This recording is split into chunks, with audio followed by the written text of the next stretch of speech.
आज आप सबके लिए परम पिता परमेश्वर की आज्ञा अनुसार जिस प्रवचन को लेकर आए हैं वो प्रवचन है परवरिश।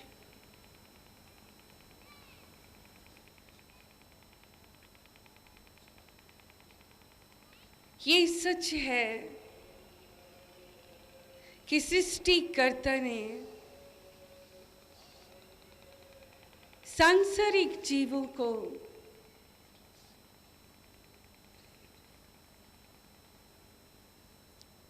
माता पिता बनने का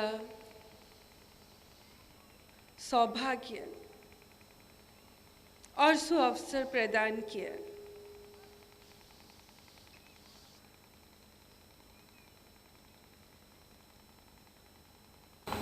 सच ये है कि जब एक नारी के गर्भ में शिशु आता है उस दिन से ही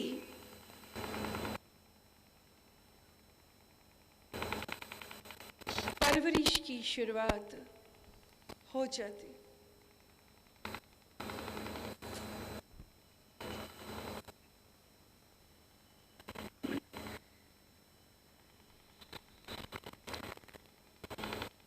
जब आपके घाट में एक शिशु आ जाए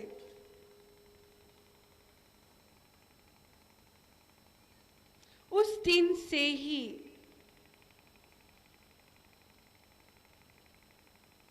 ईश्वर से प्रार्थना, ईश्वर की बंदगी, शिशु के लिए शुभकामनाएं उस नारी को करनी प्रारंभ कर देनी चाहिए।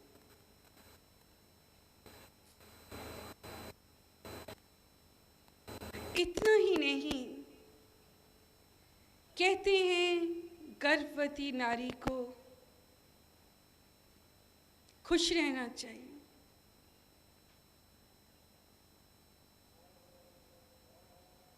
जी हाँ, अगर वो खुश रहेगी वो शिशु भी अंदर उस सुख की अनुभूति को महसूस करेगा। ऐसे कोई हालात उत्पन्न ना हो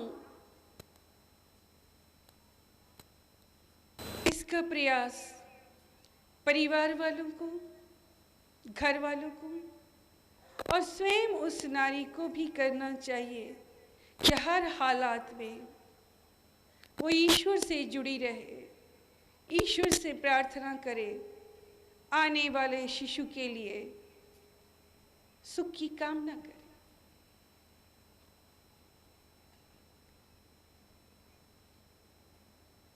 क्योंकि वो संसार का एक हिस्सा बनेगा।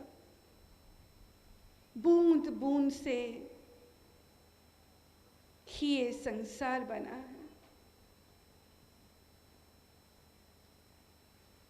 और हर बूंद अपना अस्तित्व, अपना वजूद रखती।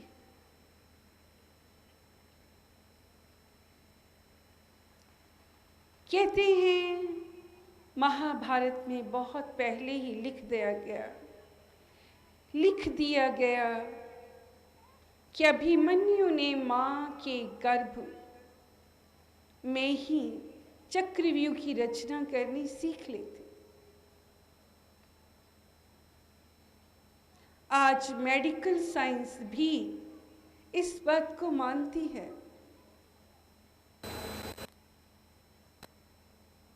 कि बच्चा हर मोमेंट को महसूस करता है।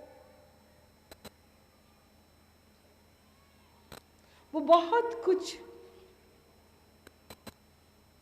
गर्भ में ही सीख लेता है, बहुत से संस्कार उसे गर्भ में ही मिल जाते। अगर माताएं धार्मिक पुस्तकें पढ़ें, सत्संग सुने,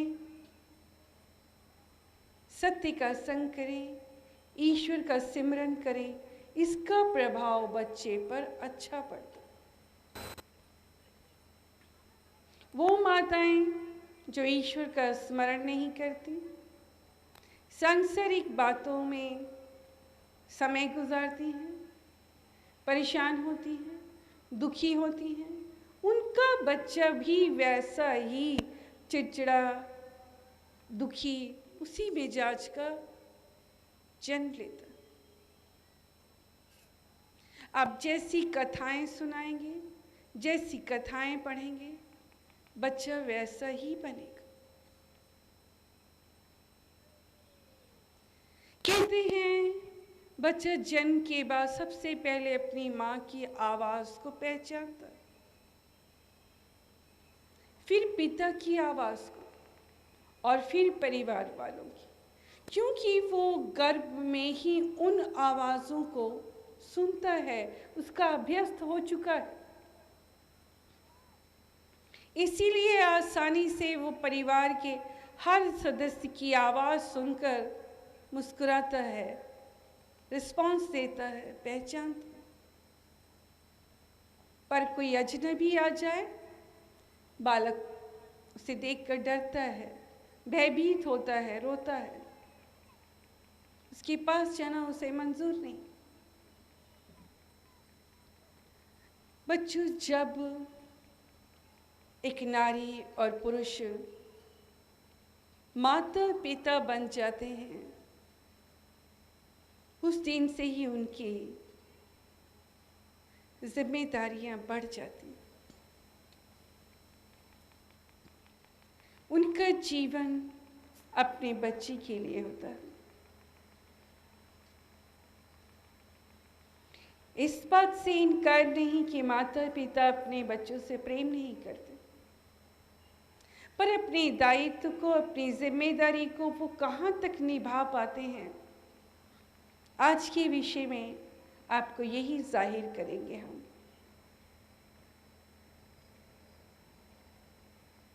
बच्चा ज्यों-ज्यों बड़ा होता है, अपनी जिज्ञासु स्वभाव के कारण आपसे अनेकों प्रकार के प्रश्न पूछता है। बच्चा हर चीज को देखकर सवाल करता, और कई बार माता पिता के पास फुर्सत नहीं होती उसके सवालों के जवाब के लिए, नकार देते हैं, ध्यान नहीं देते, उठकर चले जाते हैं, बच्ची को नादान बालक समझकर। यही आप भूल करते हैं। ये वो उम्र है जहां आपको उसे आईना दिखाना है,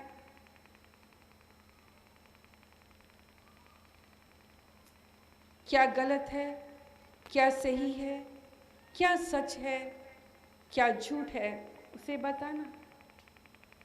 वो जानना चाहता है, आप समय नहीं देते। कई बार बच्चा अपने मन में ऐसे प्रश्न लेकर आता है कि वो आपको विवश करता है कि हमें बताएं। आप अपने अपने कार्य में इस तरह व्यस्त होते हैं कि बच्चे को डांट देते हैं, बच्चा रोने लग जाता है। कई बार बच्चा ही किसी कारणवश रोता हुआ आता है। आप बिना कारण जाने कि बच्चा क्यों रो रहा है, उसे कोई न कोई वस्तु पकड़ा देते हैं, कोई मिठाई, कोई बिस्किट, कोई चॉकलेट, कोई भी खाने की वस्तु। बच्चे का भोला सरल मन भूल जाता है कि वो किस लिए आया था, किस बात की शिकायत करने आया था, या कौन सा सवाल करने आया था। आपने उसके मन को बहला दिया, उसे कोई खाने की चीज या वस्तु पकड़ा दी। बच्चा देखता है कि वो जब भी आपके पास आता है आप उसे कोई ना कोई चीज थमाकर अपने कार्य में व्यस्त रहते हैं।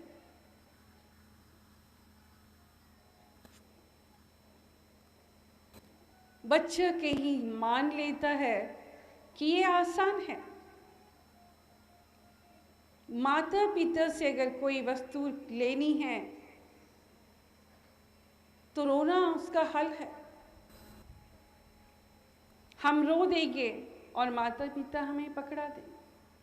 कई बार हमारे पास ऐसे माता पिता आते हैं और आके कहते हैं हमारा बच्चा बड़ा शैतान है, बहुत ज़िद्दी है, और हमें हैरत होती है। वो नन्हा सा प्यारा सा बच्चा जिसे गलत सही की पहचान नहीं, माता पिता शिकायत करते हैं ये बहुत शैतान है, ये बहुत ज़िद्दी है। उसे शैतान किसने बनाया, उसे ज़िद्दी किसने बनाया? वो क्या जाने शैतानियत क्या है।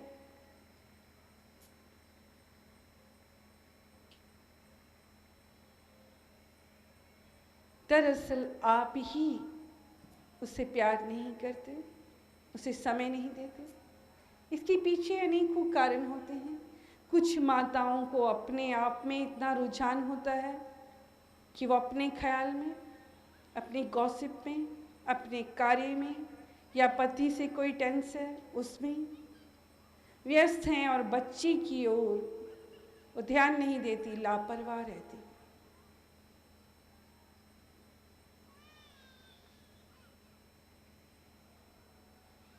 प्रथम पाठशाला घर ही है जहाँ बच्चे को सही और गलत की पहचान होती।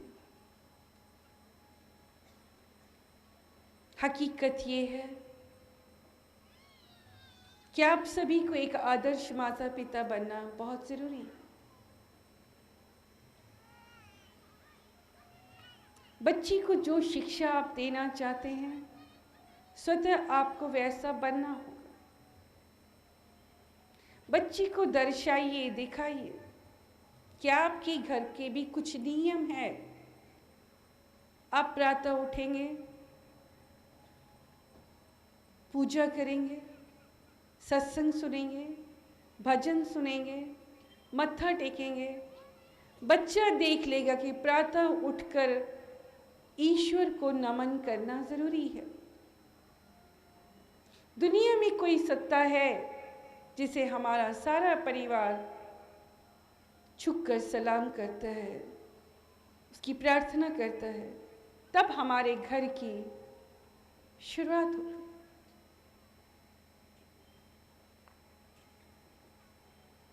कम बोलना, प्यार से बात करना,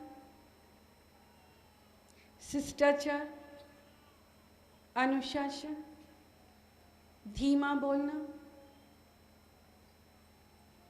बच्ची को समय देना, उसके सामने कभी क्रोध प्रकट नहीं करना, उसके सामने माता पिता को लड़ना भी नहीं चाहिए। ऐसी बातें जो बच्चे के लिए ज़रूरी नहीं कि उसे बताना है, नहीं है, उसे छुपानी है, उसे ऐसे छुपाएं कि बच्चे पर कभी जाहिर ना हो।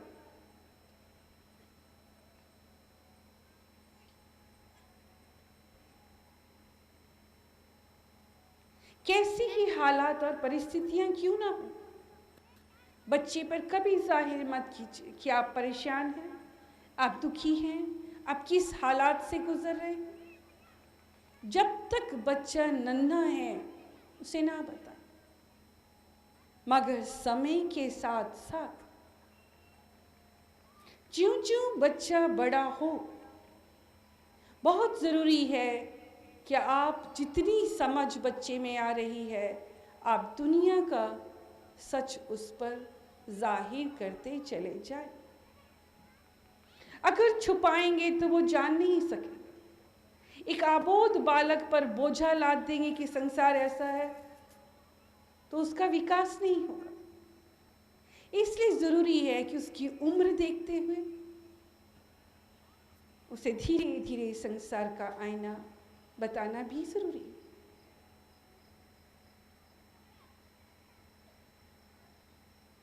धार्मिक शिक्षाएं दें। आपका हर व्यवहार धार्मिक शिक्षाओं के अनुरूप हो। आपने गुरु धारण किया है,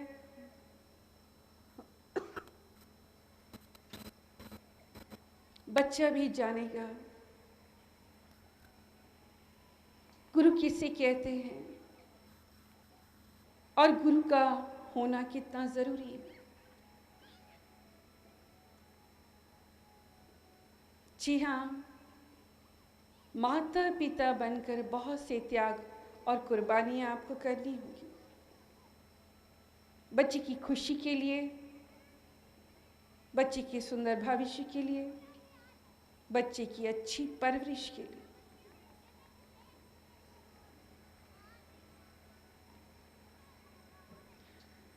बच्चों, ये परवरिश जो प्रथम पाठशाला है निरंतर चलती रहती है। बच्चे की द्वितीय पाठशाला उसका विद्यालय है। उसकी परवरिश में विद्यालय का भी उतना ही योगदान है, क्योंकि उसके जीवन का काफी हिस्सा एक लंबी उम्र शिक्षा अर्जित करने में निकल जाती है।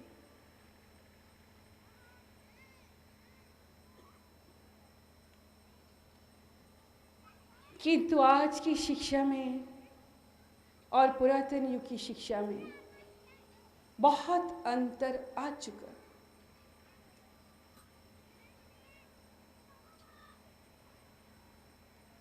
आज बच्चों को शिक्षा जरूर दी जाती है, अनेकों सब्जेक्ट हैं जिन्हें पढ़कर उसे वो ज्ञान नहीं आता जो उसे जीने की कला सिखाए,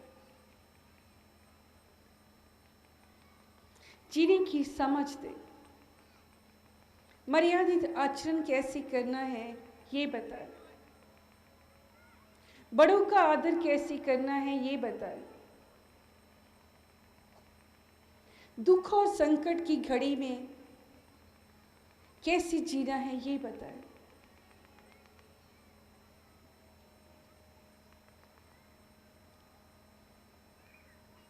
जीवन नाम त्याग का है ये बताए। किंतु पुरातन युग में बच्चों को गुरुकुल में भेजा जाता था, जहां उन्हें यही शिक्षा दी जाती थी, जहां उनका बौद्धिक विकास हो, मानसिक विकास हो, उनका आत्मबल बढ़े, बड़ों का आदर सम्मान करना, जीवन की कठिनाइयों में उसका सामना करना, संकट की घड़ी में कैसे धैर्य रखें, कैसे शांत रहकर, कैसे विवेक से, कैसे सोच विचार कर, बड़ों से परामर्श लेकर हम आगे बढ़ें। हमारे जीवन के लिए क्या उचित है उसे ग्रहण करना है, क्या अनुचित है जिससे दूर और परे रहना है। गुरुकुल में ऐसी शिक्षाएं सिखाई जाती थी। गुरुकुल एक तरह का तप करना उन्हें सिखाता।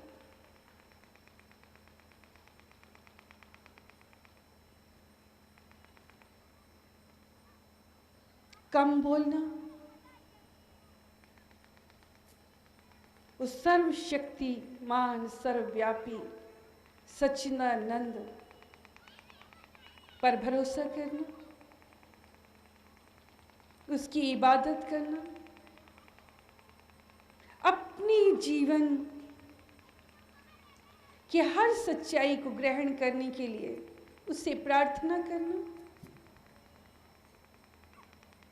उसी पर भरोसा करना, उसी से प्रेम करना, उसी से शक्ति मांगना गुरुजन सिखाया कर।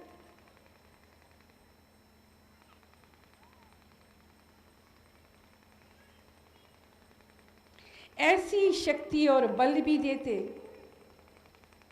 कि बच्चा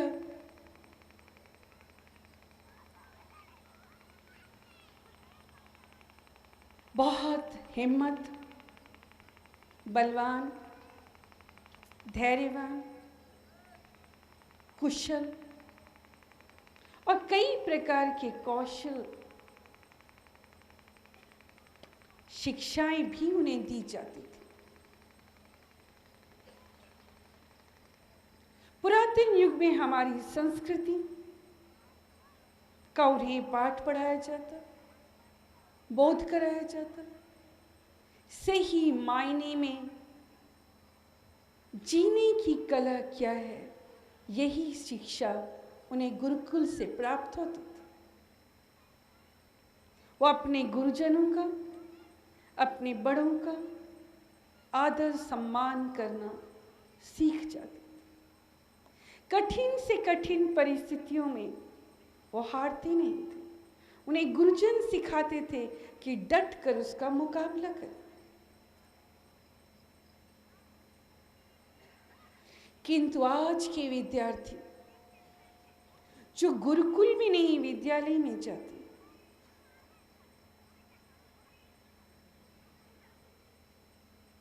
सिर्फ किताबें पढ़ते हैं,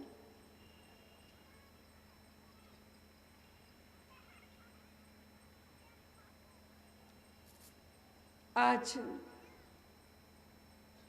वो नहीं जानते अनुशासन क्या है, शिष्टाचार क्या है, बड़ों का आदर सम्मान करना क्या है, किसका दोष है, कौन दोषी है, इस पर भी चर्चा करेंगे। लेकिन यह कहना चाहेंगे, आज की शिक्षा पद्धति का भी दोष है। हर विद्यालय में आध्यात्मिक विषय होना अति आवश्यक है।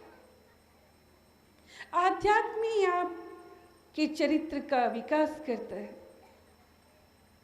आध्यात्म ही आपको विवेक देता है, सिखाता है, समझ देता। वो किताबें पढ़कर क्या फायदा, जहां आप अपने ही बड़ों को अपने से छोटा समझने लग जाते। आज के बच्चे जो पढ़ जाते हैं, अपने माता पिता को भी अपने आगे कुछ नहीं समझते।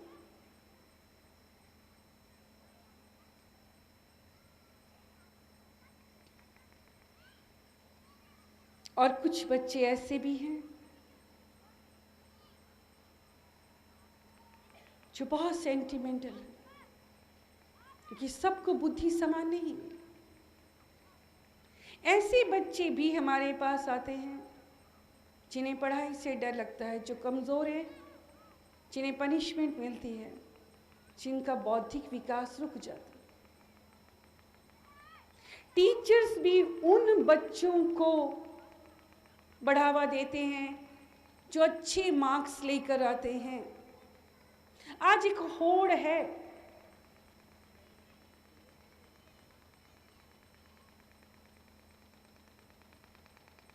कि 80% नंबर लाना ज़रूरी है, 70% लाना ज़रूरी है, 99% लाना ज़रूरी है। जिन बच्चों का बौद्धिक विकास नहीं हुआ, कमज़ोर है, उन्हें टीचर्स भी अच्छे स्टूडेंट की गिनती में नहीं लेते। कभी विचार नहीं करते क्या वजह है, वो बच्चा कमज़ोर क्यों है, क्या उसे हेल्थी वातावरण मिला, या अगर वो कमज़ोर है तो उससे ज़्यादा समय दें, खाली वक्त में उसे समय देकर पढ़ाएं। टीचर्स को चाहिए कि वो उसके परिवार, उसकी बैकग्राउंड की भी स्टडी करें। कई ऐसा तो नहीं कि उसके घर में माता पिता बच्चे पर ध्यान नहीं देते, वो आपस में ही लड़ते झगड़ते रहते हैं। बहुत से ऐसे पेरेंट्स हैं जिन्हें ये भी नहीं मालूम कि उनका बच्चा किस कक्षा में पढ़ रहा है और कौन कौन से सब्जेक्ट लेकर पढ़ रहा है।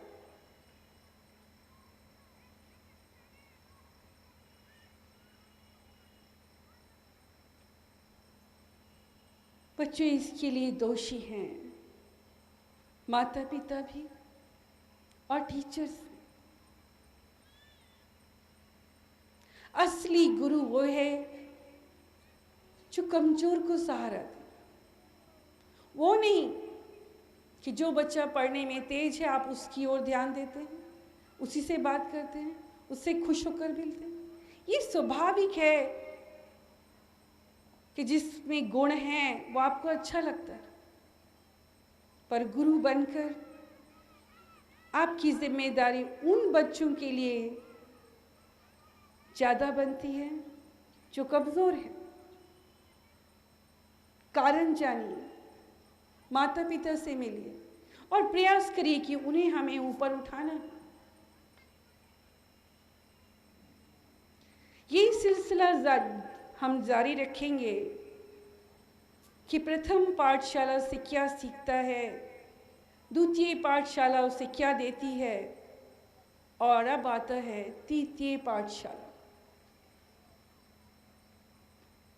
वो है ये समाज, ये संसार, जहां से बच्चा बहुत कुछ अर्जित कर लेता है, सीख लेता है। आज तो कहना चाहेंगे कि बच्चे को घर से बाहर जाने की भी जरूरत नहीं, वो घर बैठा ही इंटरनेट पर, टेलीविजन पर बहुत कुछ देख लेता है, जान लेता है कि आज संसार का आईना क्या है और संसार क्या है। जब से ये चैनल शुरू हो गए, ना जाने कौन कौन से चैनल बच्चे देखते हैं।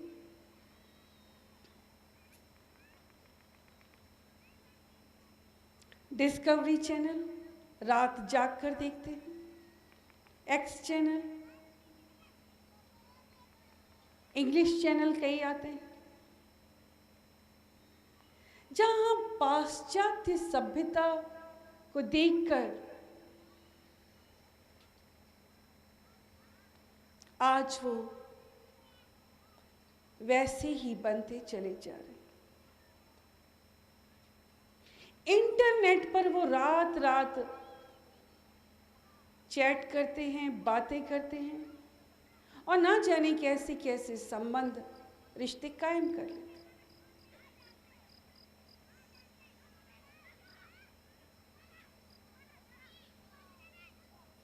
बच्चों, बताना चाहेंगे क्या जो बच्चों पर रंग चढ़ रहा है इस पाश्चात्य सभ्यता का, ये फिल्मों का, चैनल्स का, इनके जहन पर, इनके दिलो दिमाग पर यही तस्वीरें हैं। बहुत से बच्चे हैं जो टेलीविजन देख देख कर मॉडल बनना चाहते हैं, एक्टर बनना चाहते हैं। खुद में कितनी काबिलियत या टैलेंट है वो नहीं जानते। बहुत से बच्चे हैं जो घर से भाग जाते हैं अपनी नासमझी के कारण, लोगों के बहकावे में आकर। कुछ लोगों ने आपको बहका दिया, आपकी तारीफ कर दी। सब कुछ इतना आसान नहीं। ये टीनेजर्स जो उम्र है, थोड़ी सी